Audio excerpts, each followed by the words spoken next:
Good afternoon, everyone, and welcome to Camp David. If I seem like I'm happy, it's because I am. This has been a great, great meeting. Mr. President, Mr. Prime Minister, we meet in this historic place to make a historic moment, and I believe that to be true.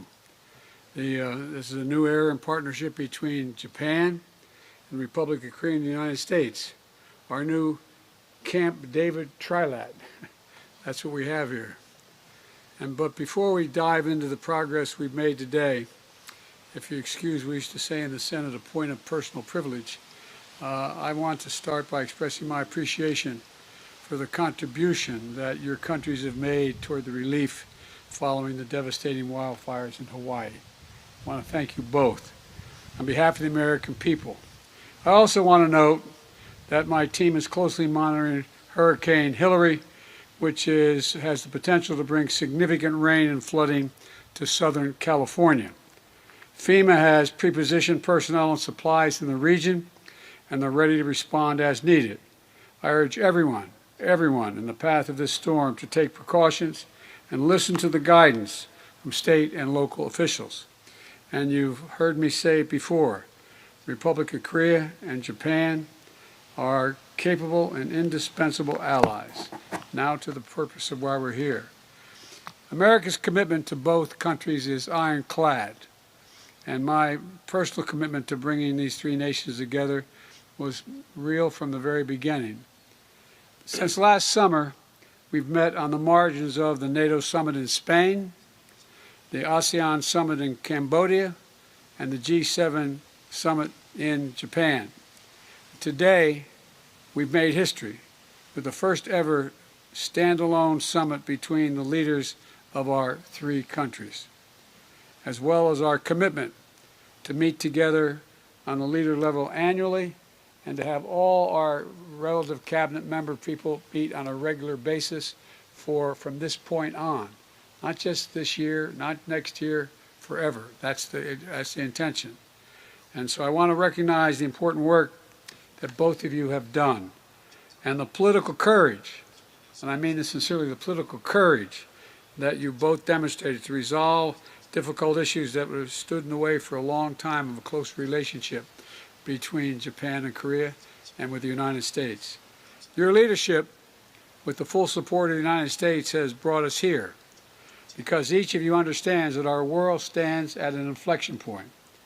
A point where we're called to lead in new ways, to work together, to stand together. And today I'm proud to say our nations are answering that call. First, we're elevating our trilateral defense collaboration to deliver an Indo-Pacific region that includes launching annual multi-domain military exercises, bringing our trilateral defense cooperation to unprecedented levels. We're doubling down on information sharing, including on the DPRK's missile launches and cyber activities, strengthening our ballistic missile defense cooperation, and critically, we've all committed to swiftly consult with each other in response to threats to any one of our countries from whatever source it occurs. That means we'll have a hotline to share information and coordinate our responses whenever there is a crisis in the region or affecting any one of our countries. And today, we've all reaffirmed our shared commitment to maintaining peace and stability in the Taiwan Straits and addressing economic coercion. We're going to continue to counter threats from the DPRK, including cryptocurrency money laundering to the tune of billions of dollars, potential arms transfer in support of Russia's brutal war against Ukraine. And together, we're going to stand up for international law, freedom of navigation, and the peaceful resolution of disputes in the South China Sea. Second, we're expanding our economic cooperation to build an Indo-Pacific that is peaceful and prosperous. Today, we've committed to launch a new, what we call a supply chain early warning system, a supply chain early warning system pilot, and which will alert our nations to disruptions of certain products and materials like critical minerals, or batteries, so we can get ahead of the issues as they appear with the experience that we've experienced during the pandemic. Excuse me, this is falling off. There you go. And building on the G7-led Partnership for Global Infrastructure and Investment, we're deepening cooperation between our development finance institutions to mobilize more financing for quality infrastructure and secure communications technology to help low-income and middle-income countries throughout the region take on the challenges that matter most to their people. And finally, our partnership is about building a better future for our people. That's why we're deepening our cooperation on global health and launching a trilateral expert exchange in support of the U.S. Cancer Moonshot Initiative. That's going to, I believe, change cancer as we know it. It matters a great deal to me and to families all across our 3 countries. In the United States, we are revolutionizing the way we do cancer research, and together, the 3 of us, I'm confident we can harness our shared spirit of innovation and end cancer as we know it. We're also launching a new collaboration between our national laboratories and advance our science knowledge and technological capabilities together.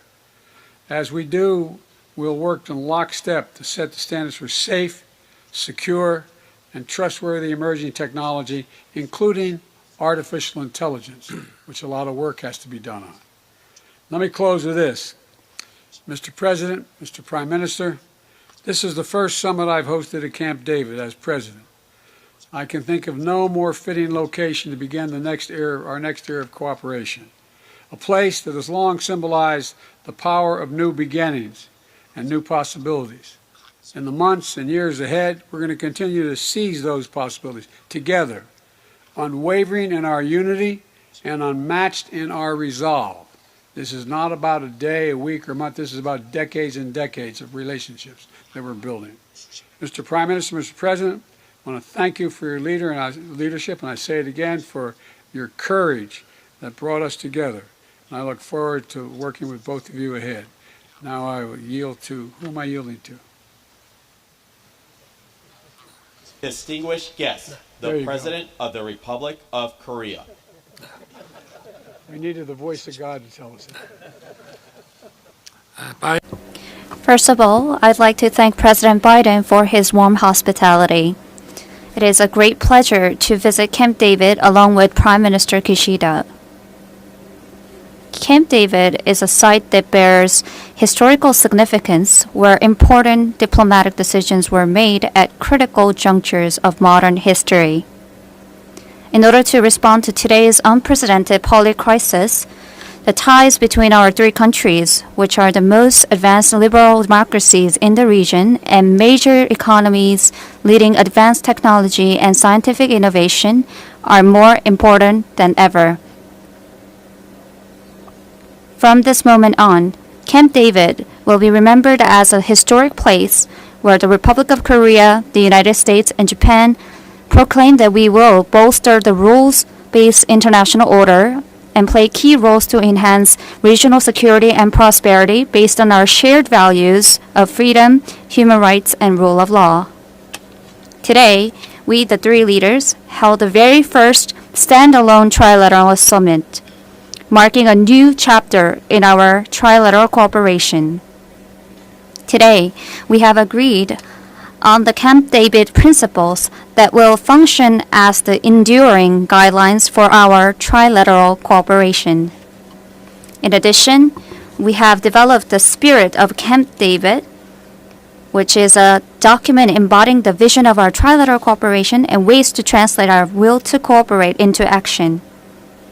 First of all, to facilitate the stable development of our trilateral cooperation, we have built the institutional basis for the trilateral cooperation at multiple levels and sectors. In addition to making our trilateral summit regular, we have agreed to have our government's personnel at all levels, including foreign ministers, defense ministers, and national security advisors, meet every year to closely coordinate our trilateral cooperation.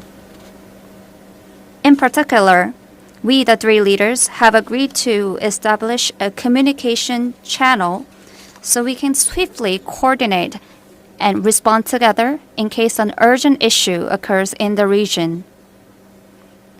Furthermore, to bolster our trilateral strategic cooperation in the Indo-Pacific, our three countries will establish the ROK US-Japan Indo-Pacific Dialogue, which will discover new areas of cooperation.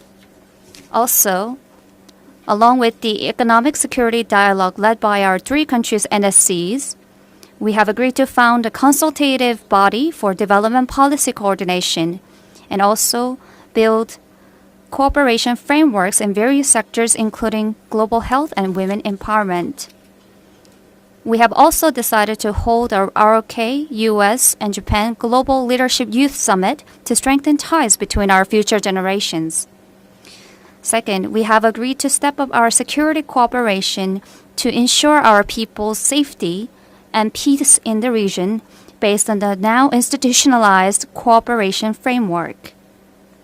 First of all, to this end, we have consulted on practical ways to cooperate aimed at improving our joint response capabilities to North Korea's nuclear and missile threats, which have become sophisticated more than ever. The real-time sharing of DPRK missile warning data, which was agreed upon during the Phnom Penh summit last November, will be activated within this year, and this will make a significant progress in strengthening our three nations' capabilities to detect and track North Korea's missiles. In countering the DPRK's nuclear and missile threats, we concurred that trilateral defense exercises were crucial. As such, annual plans will be established for the ROK US-Japan drills we committed to. In the meantime, as North Korea funds its nuclear and missile programs by exploiting labor and human rights, efforts to monitor and stem such activities will be redoubled. To deter the DPRK's illicit funding activities, a new trilateral working group on DPRK cyber activities will be established. Moreover, Korea, the US, and Japan, in their pursuit of Indo-Pacific strategies, oppose any unilateral attempts to change the status quo by force. Respect for sovereignty, territorial integrity, the peaceful settlement of disputes, among others, undergird a rules-based international order that we resolve to safeguard by intensifying our collaboration. As part of such endeavors, our three nations agreed to support ASEAN and Pacific Island countries with their maritime security capacity building efforts. Furthermore, to help Ukrainians regain freedom and pursue reconstruction, we are determined to increase our three-way coordination. Next, we, the three leaders, discussed how to work together to promote shared prosperity and future growth.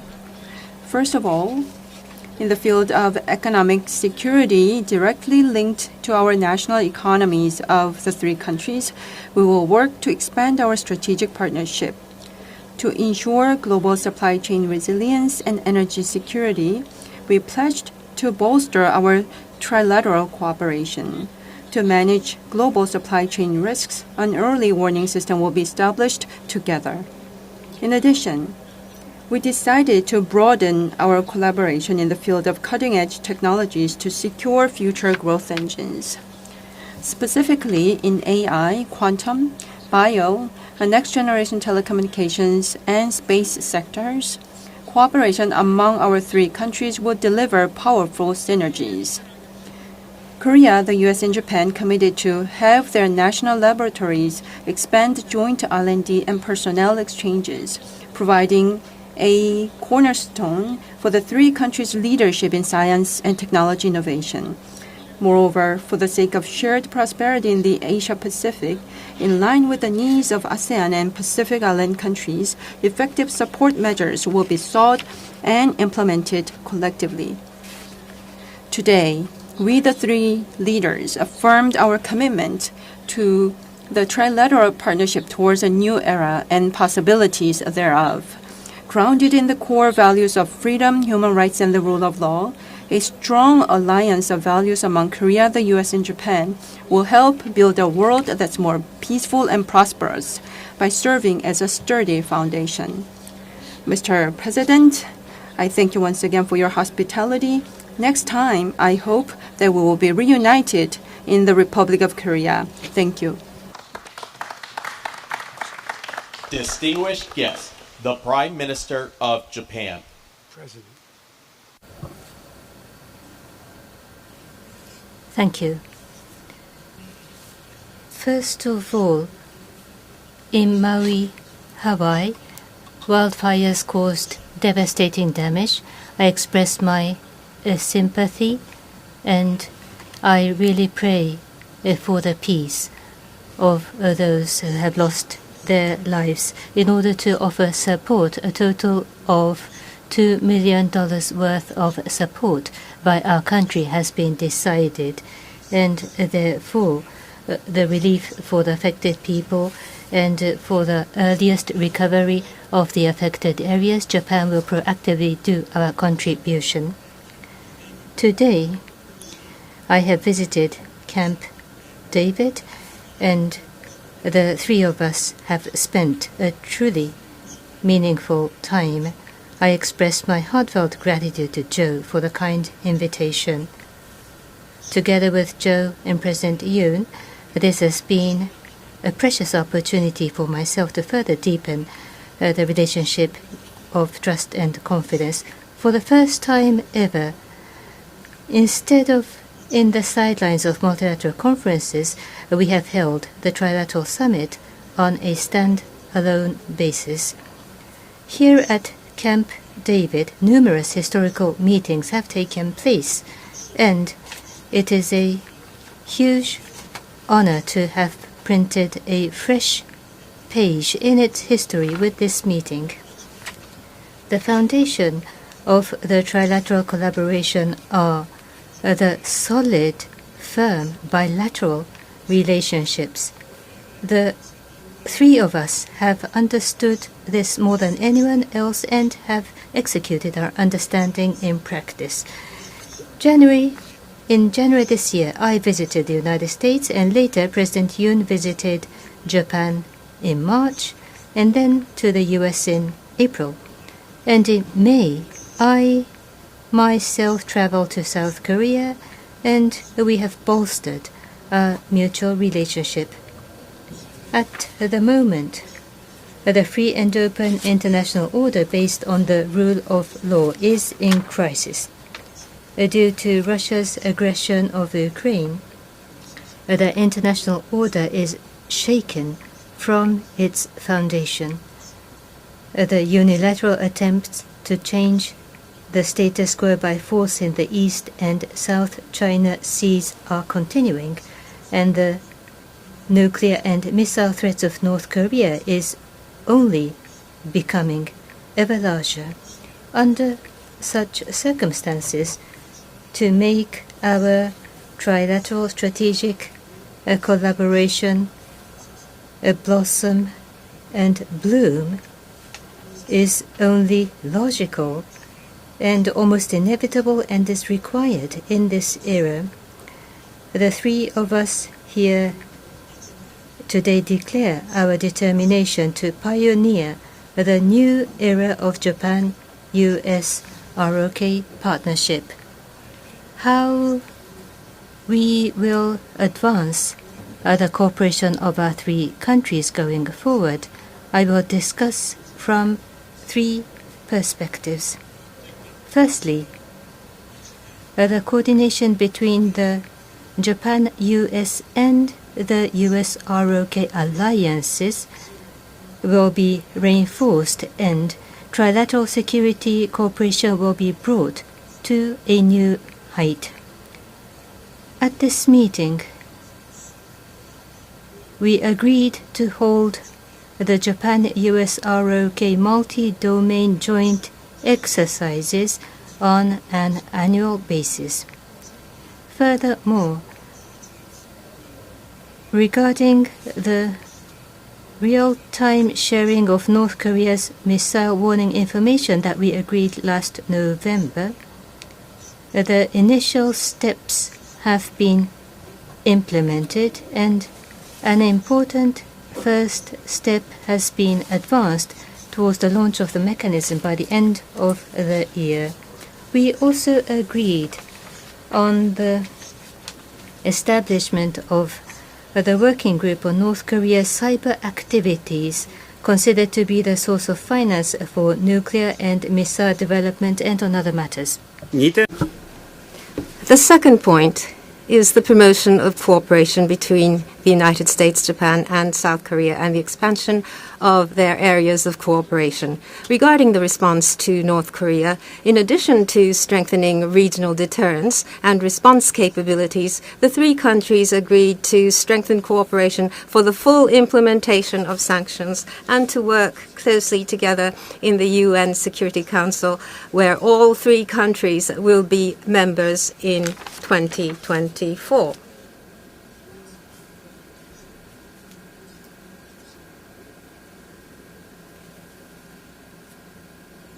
At the same time, we shared our recognition that the way is open for dialogue with North Korea. I then stated that the abduction issue is a humanitarian issue with time constraints, and once again received the strong support of Joe and President Yoon for the immediate resolution of this matter.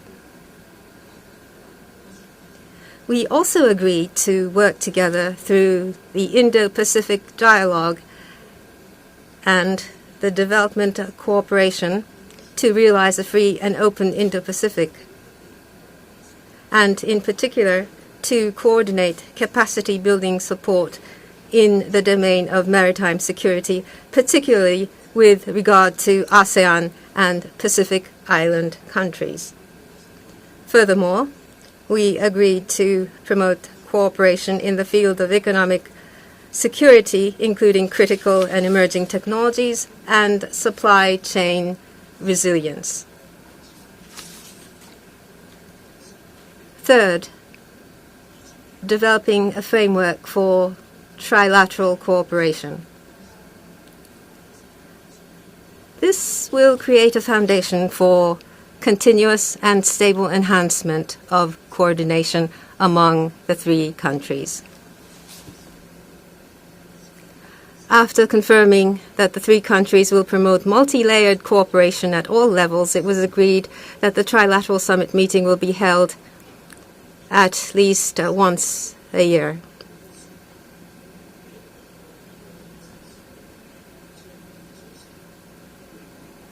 And likewise, the ministers of foreign affairs, defense, and national security advisors will each also meet at least once a year.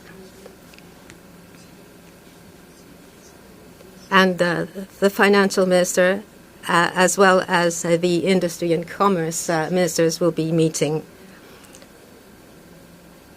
We will consider the Camp David principles issued today at a historic turning point for the international community to be a new compass for trilateral cooperation, and we will vigorously implement the concrete cooperation outlined in the Camp David statement of Japan, ROK, and U.S. on our partnership. Together with Joe and President Yoon, we will continue to work to further strengthen the strategic partnership between the three countries in order to safeguard a free and open international order based on the rule of law.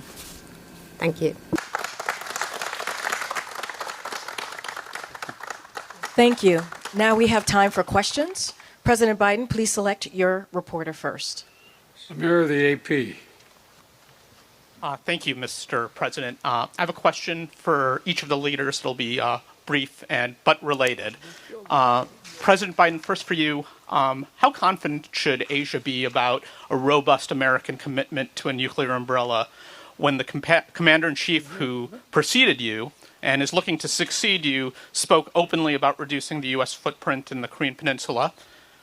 President Yoon, how much confidence can Japan and the U.S. have about Seoul's long-term commitment to rapprochement when polls show the solid majority of Korea disapproves of your handling and mending of the forced labor issue. And Prime Minister Kishida, what assurances can you give to your country's citizens who fear bolstering your security cooperation in this matter could lead to the country into an economic Cold War with China? And if you'll indulge me, Mr. President, on a domestic matter, what is your reaction to the special counsel appointment last week into your son? Thank you. Well, first of all, look, there's not much, if anything, I agree on with my predecessor on foreign policy. His America First policy, walking away from the rest of the world, has made us weaker, not stronger. America's strong with our allies and our alliances, and that's why we will endure. And it's a strength that, quite frankly, that increases all or three of our strengths. This is just about one summit. What makes today different is it actually launching a series of initiatives that are actually institutional changes in how we deal with one another. And security cooperation, economic cooperation, technology cooperation, development cooperation, consultation exercises, and all of this will create its own momentum, I believe, year by year, month by month, to make the relationship stronger and more certain to remain, to be in place. And with regard on these results, I think are going to keep it going, and I think they're going to benefit all our countries. And with regard to the second question, I have no comment on any investigation that's going on. That's up to the Justice Department, and that's all I have to say.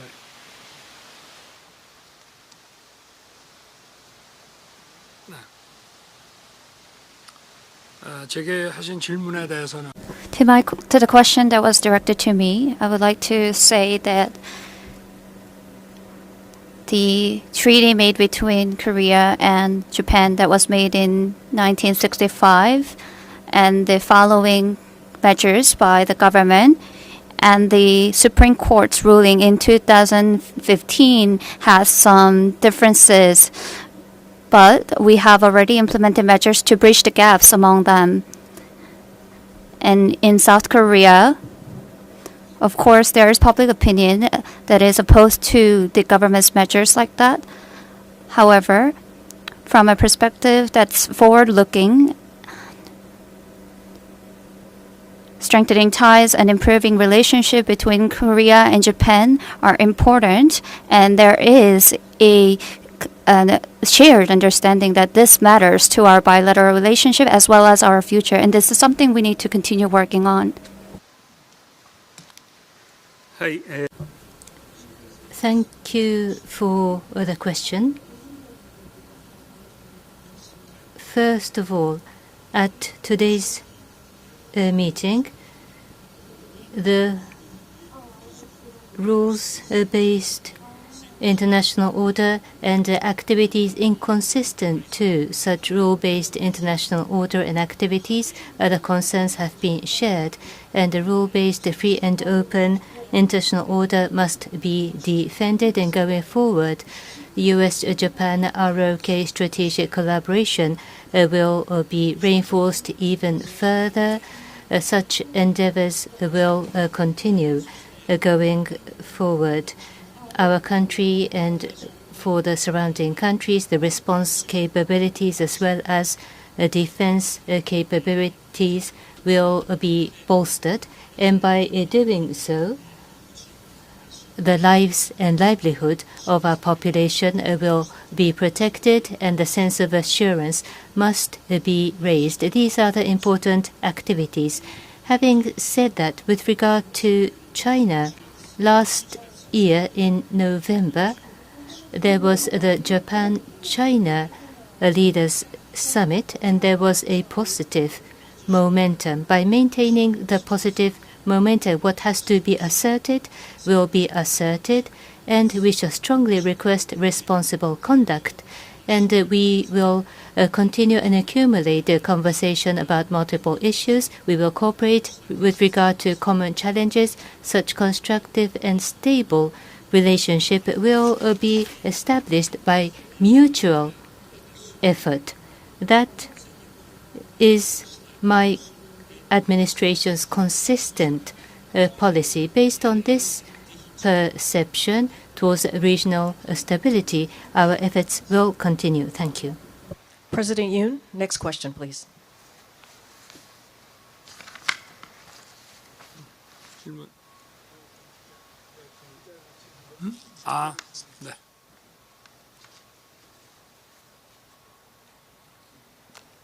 자, 우리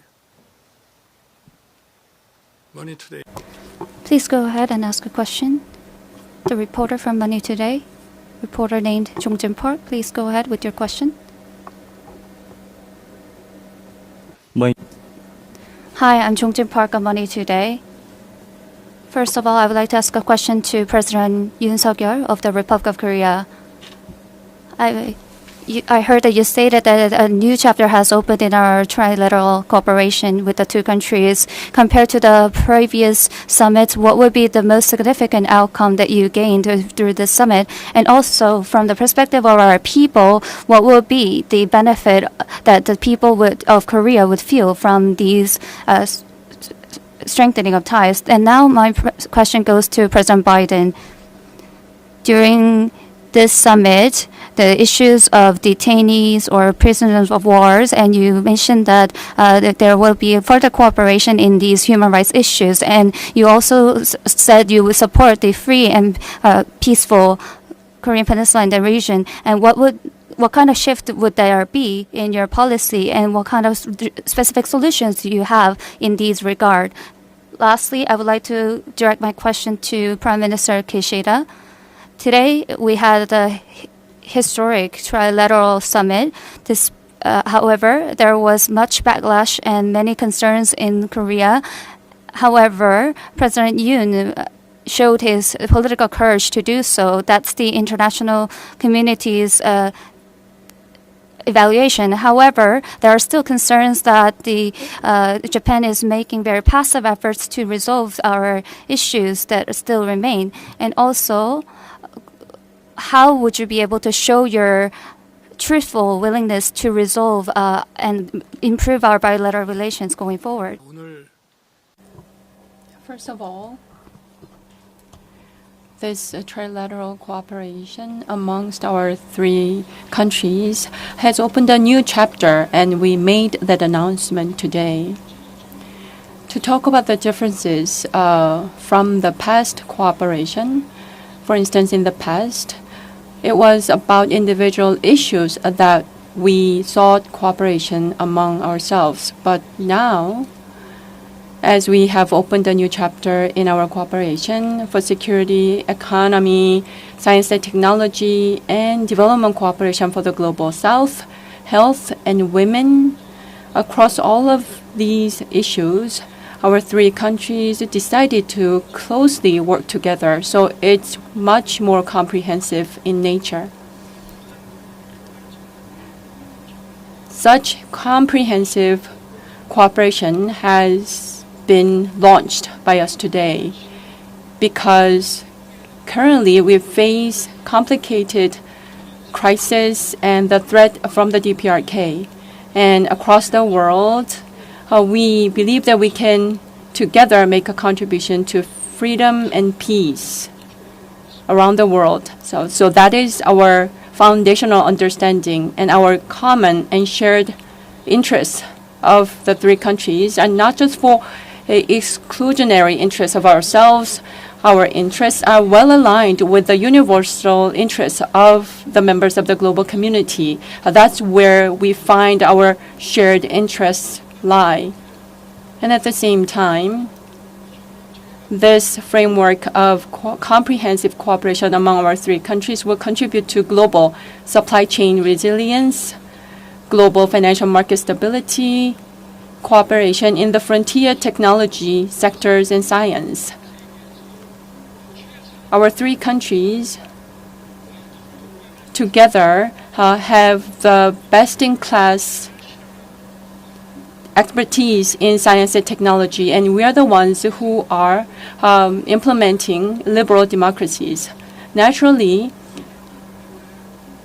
progress in science and technologies will bring benefits, tangible benefits to our people, not just in terms of security, but also in terms of economy and science and technology. But what is most important here is not about our own interests only. When we put our forces together, I believe that we can make a contribution to the advancement of freedom and peace in the world.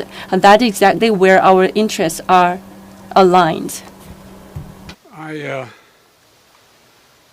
Back in May of 2022, I met with the families of the Japanese abductees during my visit, heard their stories, and empathized with them and got a sense of the pain they're feeling.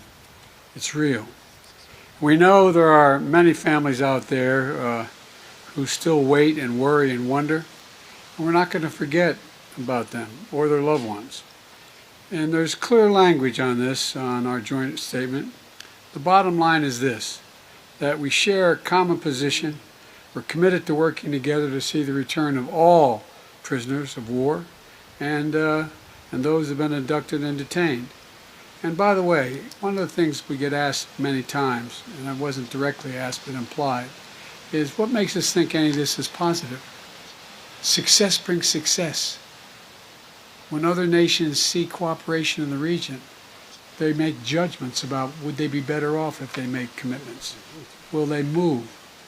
Think about, as students of history, all of you, and you are, think about how many times successes have generated other successes when you don't anticipate it. And so I just think this is we're not going to forget, we're not giving up, and we're going to continue to make the case for the freedom of all of those detainees.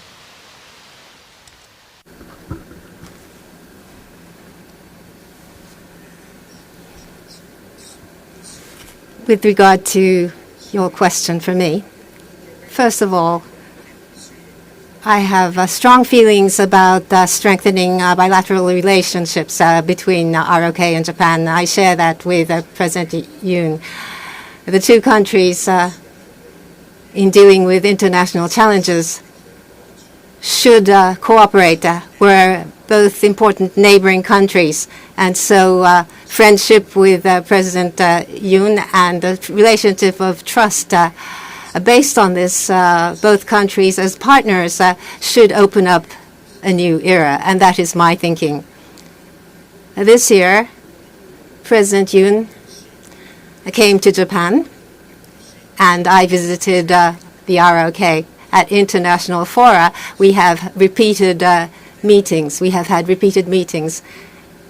And between our two countries, including the economy and security, we've had forward-looking and concrete approaches which were started. It's already in motion dynamically. Economic security dialogue was started, or it has been decided on. In the area of export control, there have been progress, and also financial ministers and defense ministers have had meetings. And so we've had this very positive, forward-looking developments. And these are seen not only in the public sector, also in the private sector. We see a slate of developments, human exchanges and exchanges between business circles. We're seeing very active developments in all of these areas, and that is a reality. Going forward, we hope to accumulate these approaches along with President Yoon to strengthen our bilateral relations even further by generating results. We hope that people will understand Japan's feelings toward our bilateral relations, and we'd like to continue such efforts. Thank you.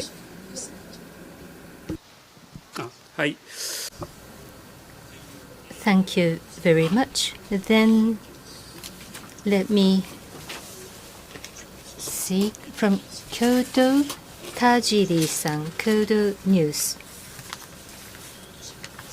Tajiri, Kyoto news. At Camp David with history, I do have a question to each of the leader. Mr. President Biden, it was mentioned at this summit meeting, but Russia's aggression of Ukraine is continuing. So what role do you expect of Japan? Prime Minister Kishida has mentioned that as China's threat in Asia is rising, Ukraine may be East Asia tomorrow. What do you think about this comment, President Biden? Under the situation in Asia where China's threat is rising, what is the meaning and significance of the trilateral relationship with Japan, US, ROK becoming stronger in multiple layers? President Yoon, I have a question to Your Excellency. North Korea's nuclear missile development is a major security threat to Japan, South Korea, and the US. As North Korea's provocations continue to escalate, what is the meaning and significance of the three countries declaring a new era of partnership? Regarding the release of treated water at Fukushima Daiichi nuclear power plant, did Prime Minister Kishida explain the matter at the trilateral or the bilateral summit today? At the recent Japan ROK summit meeting, Your Excellency, you expressed your intent to respect the IAEA report. Despite the strong domestic opposition, why do you demonstrate your understanding for the policy of Kishida administration? I ask for the reason. And to Prime Minister Kishida, this is the first time that the Trilateral Summit is held on a standalone basis rather than on the sidelines of international meetings. You have said that the trilateral cooperation will be raised to new heights for the security environment in East Asia. And without the resolution of abduction, North Korea's continuing nuclear missile development, what is the meaning for North Korea? And in East and South China Seas, by maritime advancement, China is continuing unilateral attempts to change the status quo. What is the meaning for China? And you have a great imagination. One question ends up being six, but thank you. I'll try to answer all of them. I'm glad I didn't have you as my law professor when I said one question. Anyway, they're all legitimate questions. Look, on Ukraine, I and my country and the leadership of my country and both parties are very grateful for everything Japan is helping to deal with in Ukraine. And I mean that sincerely. They've showed strong leadership through the G7 as well, and contributed to a significant amount of financial and humanitarian assistance to Ukraine, as well as non-lethal military equipment. And, and they've joined so many other nations in holding Russia accountable through their international sanctions. If my memory serves me well, and I think it does, Mr. Prime Minister, we found ourselves in a circumstance where when I called you about Ukraine, I didn't have to convince you of anything. I started off to make the case that Ukraine was a circumstance where to think in the first quarter of the 20th century, another country would amass over 150,000 forces on the border of another country, or 150,000 forces, and invade that country without any rationale other than, if you read Putin's speech after he invaded, he talked about Kyiv being the motherland. It just was ridiculous, I think. And he talked about being Peter the Great. It was just, imagine if we'd done nothing. Imagine if we'd done nothing. And the point was immediately recognized, if I'm not mistaken, by you, Mr. Prime Minister, that we're in a situation where it could happen anywhere. We stood still. What signal would that send to China about Taiwan? What signal would that send around the world with nations more powerful on borders? But here's the deal. You contributed significantly to what I think is already let me put it this way. Russia has already lost. It cannot meet its original objective, which it stated. It's not possible. But then they've joined so many other nations in holding Russia accountable for international sanctions. With Japan's leadership from day one, it has been critical to making it clear that the consequences for war extend well beyond Europe. Well beyond Europe. I say it in reverse. What would happen if an Asian country with 150,000 troops invaded another? You think that would not affect the interests, the economy, and the foreign policy of nations in Europe and Latin America, all across the world? Would have profound impact. And with Japan's leadership from day one has been critical to making clear the consequences of this war extend well beyond Europe. Well beyond Europe. It's a global issue. It has impacts everywhere, and Prime Minister's comments at Shangri-La capture that. And by the way, you know, what we talked about this being an inflection point. The world's changing. The world is changing. And about every 6 or 7 generations it makes significant change. And there's a lot happening. And the idea that we're going to sit down in the rest of the world and say, well, that's only a European problem. There hasn't been that kind of invasion since World War II. And so, as for peace, we all want that, of course. Ukrainians want it most of all. And my team has been working very closely with the President Zelensky's team and the further peace formula, noting that nothing about Ukraine without Ukraine, but nonetheless, we're meeting with them constantly. And your other 2 questions about China, I'll just say this summit was not about China. That was not the purpose of the meeting, but it did come, China obviously came up. Not to say we don't share concerns about the economic coercion or heightened tensions caused by China, but this summit was really about our relationship with each other and deepening cooperation across an entire range of issues that went well beyond just the immediate issues we raised. It was about more peaceful and prosperous Indo-Pacific, a region, quite frankly, that would benefit everyone living there and around the world if we get it right. It's not just here. It has a phenomenal impact. Think about what's any rate. I don't want to get going. I'll take too long. But as you've seen from the initiatives we're announcing here, today is just how committed we are to see this vision take place. And I think this relationship that we put together, and I think you're going to see it expanded. It's not merely what we did today. This is a historic meeting, but we've laid in place a long-term structure for a relationship that will last and have a phenomenal impact, not just in Asia, but around the world. Someone once said in a different context that about healthcare provision in my country a while ago. This is a big deal. This is a big deal. Thank you. They have to answer their questions. 네, 제게 Yes, let me address the questions directed to me. First, as to North Korea's nuclear and missile provocations and the threats that are posed, and how we plan to counter those threats together among our 3 countries, let me address that question. Of the cooperative frameworks among our 3 countries, what is most symbolic out of those is our cooperation in defense area. Any provocations or attacks against any one of our 3 countries will trigger a decision-making process of this trilateral framework, and our solidarity will become even stronger and harder.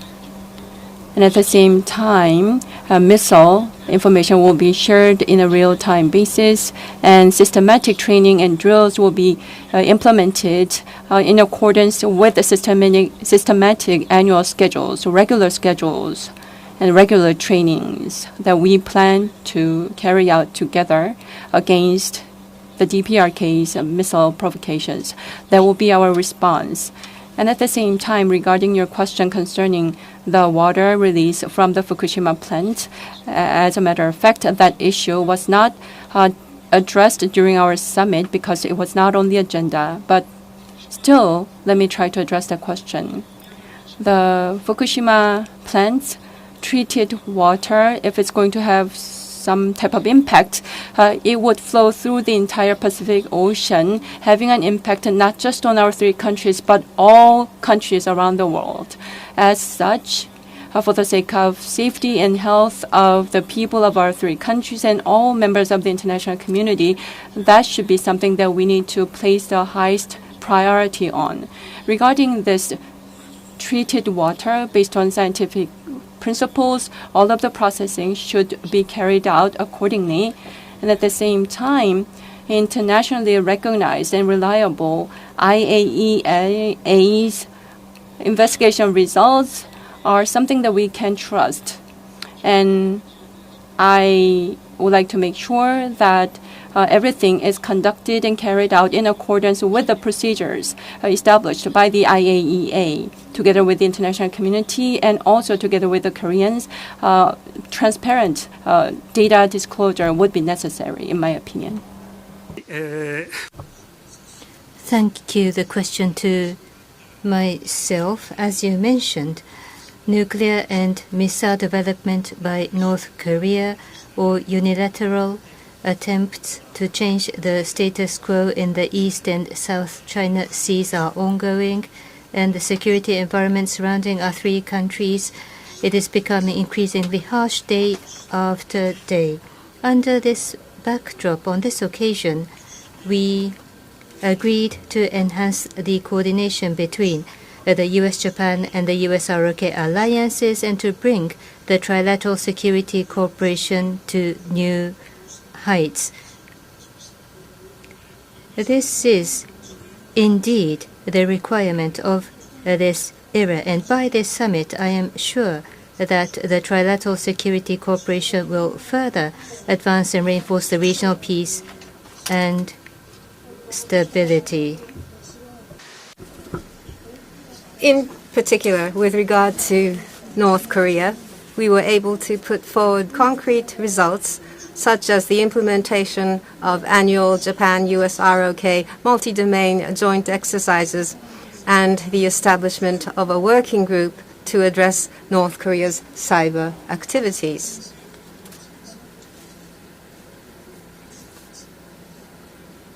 I also stated that the abduction issue is a humanitarian issue with time constraints, and Joe and President Yoon reiterated their strong support for the immediate resolution of this matter. We also shared our recognition that the path to dialogue with North Korea is open. Furthermore, once again, the presidents of both countries aligned with me in strongly opposing unilateral changes to the status quo through the use of force. We will continue our efforts to further strengthen the strategic partnership among the three countries in order to defend the free, open, and international order based on the rule of law.